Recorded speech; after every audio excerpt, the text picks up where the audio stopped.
All right, good morning. We are at October the 2nd, 2023.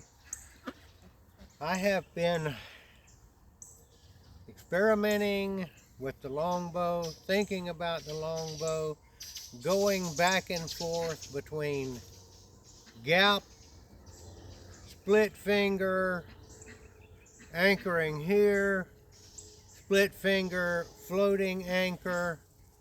I haven't done the what I call the Indian style.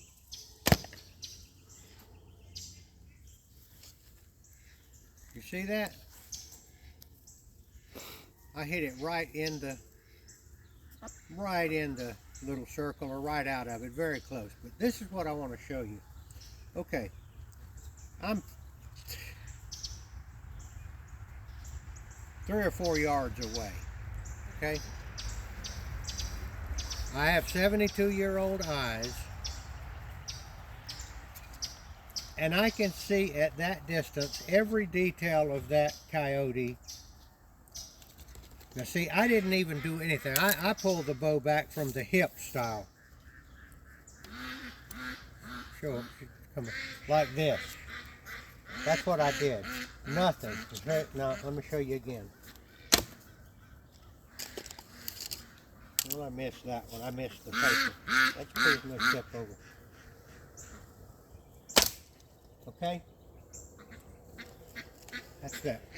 That's a completely different style, and I had no problem hitting it like that. Now, I'm asking myself, why is that?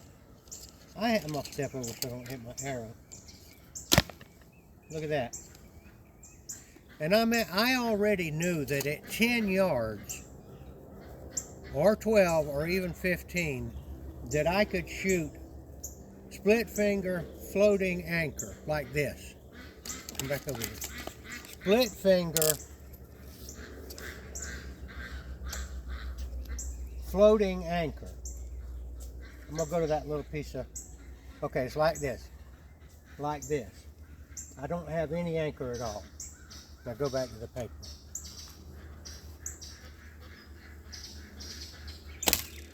Right in the middle. So I'm asking the question, why is it, I've already known this, that when I'm close and go back to about and up to 10 yards, maybe 15, I'm a really good shot, split finger, no anchor, and I'm also a really good shot. I can shoot the bow from the hip style that way.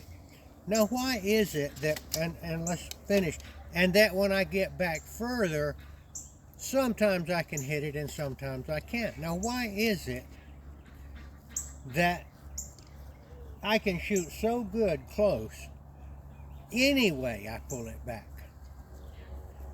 I can stand on one foot and pull it back, and I can hit it. Why is that? I've known that, but I didn't know why. And I think that I have discovered the answer. And this is maybe going to, okay, so what, I already knew that some of the better bow hunters around here, I'll mention my friend, I'll call him a friend, I don't met him but one time, but Robert Carter, who lives over in a little bit south of here. He, on his videos,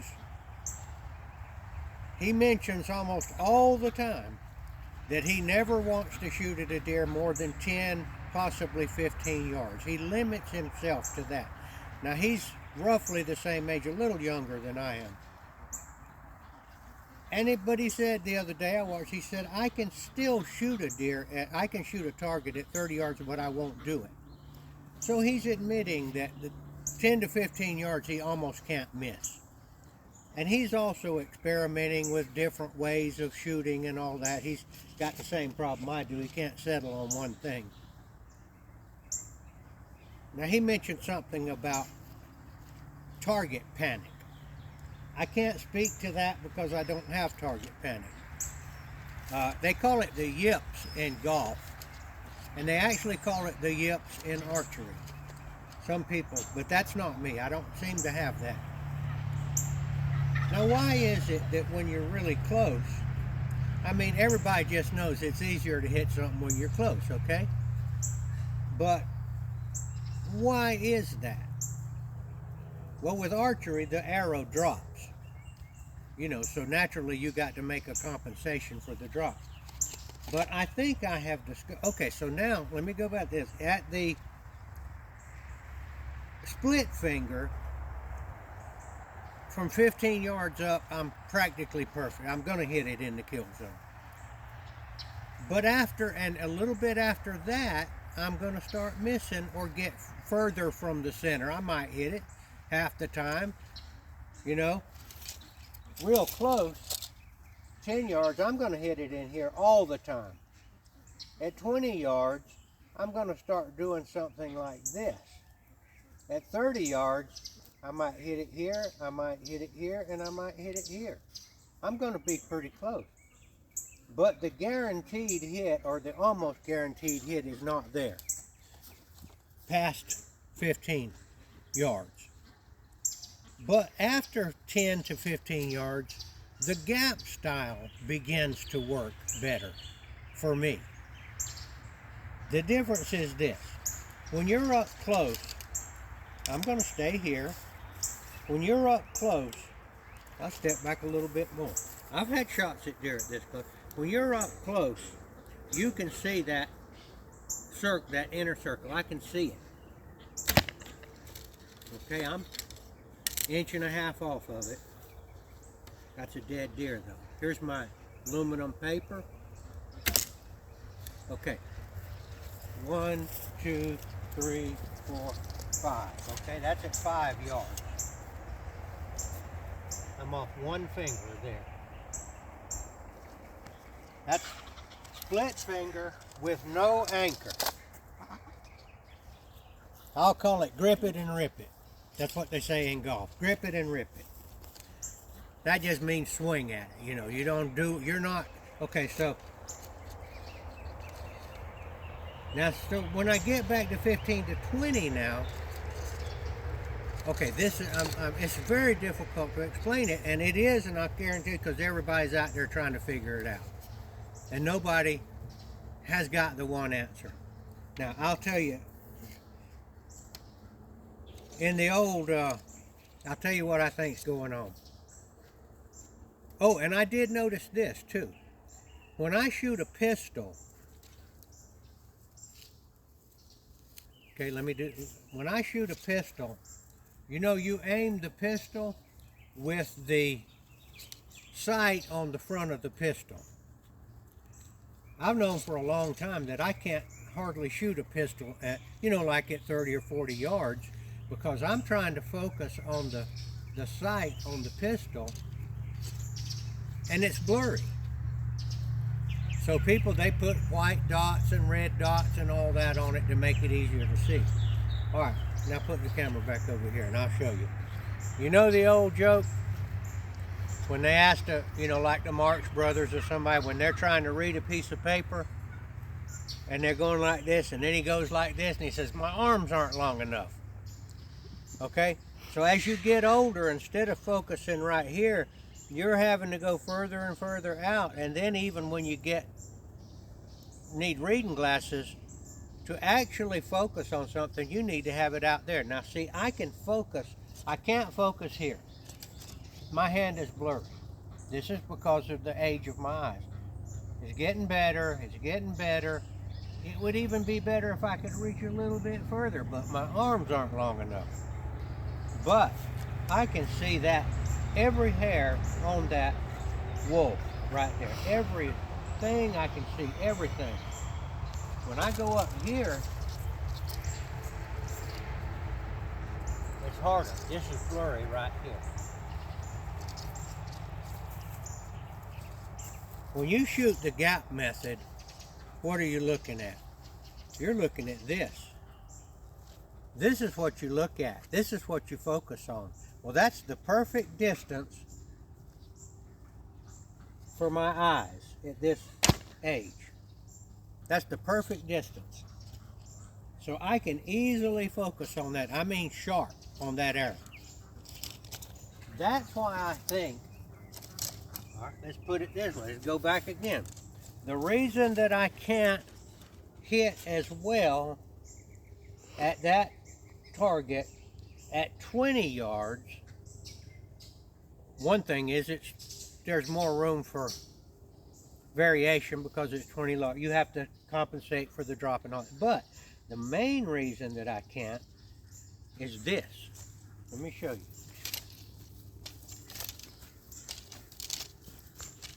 This is 10 yards. I can't see that kill zone. I cannot focus very well on that where I want to hit that animal at this distance. I cannot see the first two, the ring in the middle or the second one. I can only see the big kill zone. I can see that from here. So I have to focus, I have to calculate the big kill zone from here. And therefore, that's what I'm shooting at. I'm shooting at a kill zone this big from here, okay? When I go up, now I'm almost able to see the little kill zone. Now I have a focus on a smaller, I can see it now. I could not see it back there. Now, we were told right at the very beginning of our archery that you need to pick a spot on the deer to shoot at.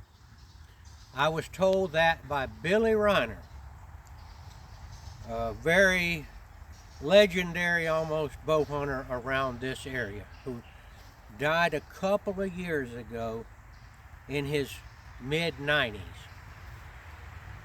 Hunted, as far as I know, right up until the end. Billy told me, focus on a spot on the deer. Well, I can see a spot on the deer here. Okay? I'm going to focus right here. I'm going to try to not shoot this. I can see this, but I'm going to try to go right there a little bit lower to the second ring. Or if there was no ring, to that spot on the deer. Split finger, floating anchor. Okay, I hit the center.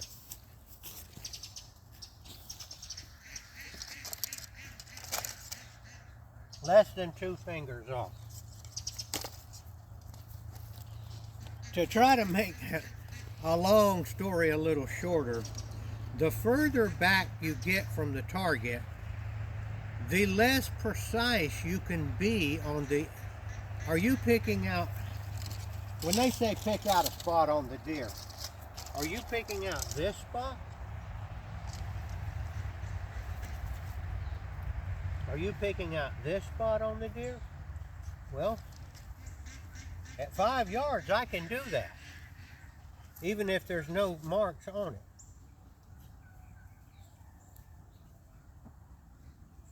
At 10 yards, I can no longer pick out a spot that small. At 10 yards, the spot that I can really focus with my eyes is more like that. And that means that I'm going to either hit it or somewhere close to it. That's at 10 yards. If you try to pick out a spot that big right there at 30 yards or at 20 yards, you're not going to be able to hold your focus on that target nearly as you could right here. I don't have any problem. Of course, this is pretty bright. That would help too, but the deer doesn't have a piece of aluminum. At 30 yards, this is more or less what I can focus on, this size. And I'm probably going to hit somewhere near there. And where you focus, whatever size you focus on, you're just going to hit somewhere near this. The bow and arrow is not a laser.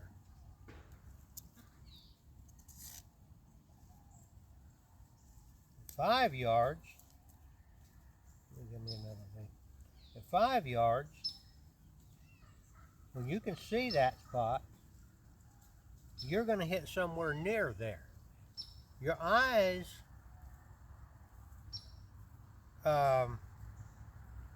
are not binoculars. That's why they have binoculars, so that you can pick out something, and that's why they have scopes, so that you can pick out a spot on an animal or a target.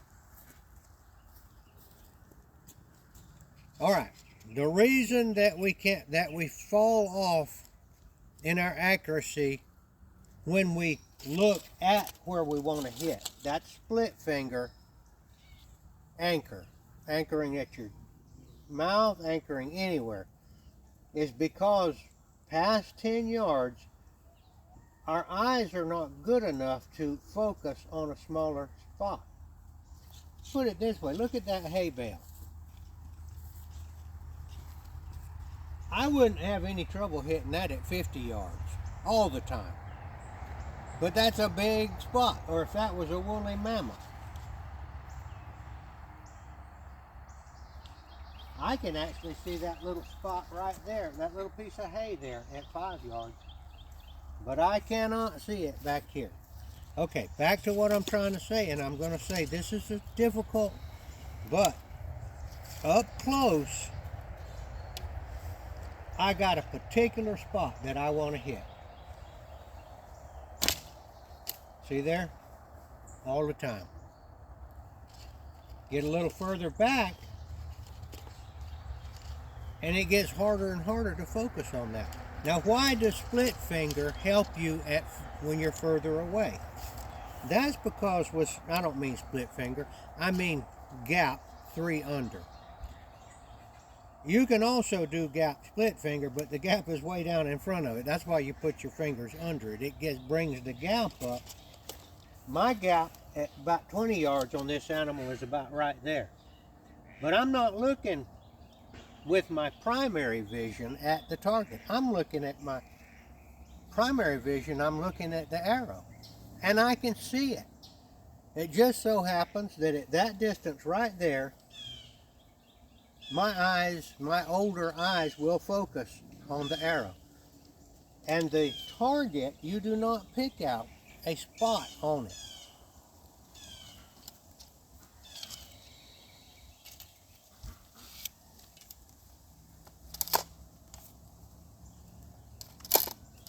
In my younger days, to back this up, I shot a dragonfly out of the air with my longbow at about this distance right here, in front of some witnesses, and absolutely amazed them.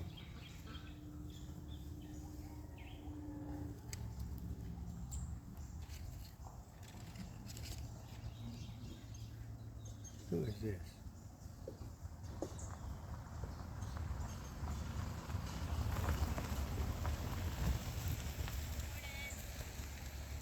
Who is that? Bessie. You good? I see you now. I couldn't see who it was. I was like, it seems like they're busy, but I was just see what I'm scared.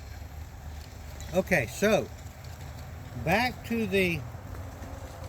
So I'm saying this. I'll put it as well as I can right now. When you are close, you can shoot instinctive, which is split finger, without using the arrow to aim with. You're just looking at the spot. Your brain does that calculation.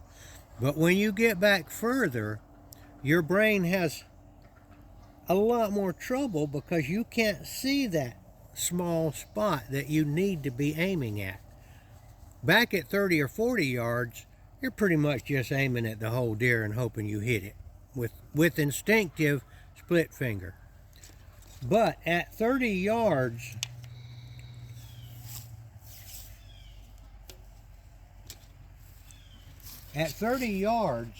with gap, this is the picture that I'm looking at right here. I'm looking at the target, and I bring my arrow point halfway up the deer. I'm looking at the arrow point, not the deer. The deer is in my secondary vision. Now at 35 yards, I know that I need to get it about right there in my vision. At 20 yards, I shoot left, so I need to get it about right there.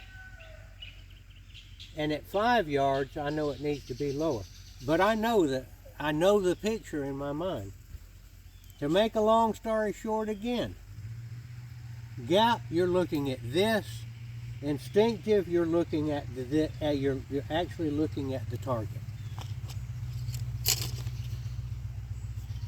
I hope that helps you to start thinking about that a little bit. This is Gardner Israel. I'm going to let it go right now.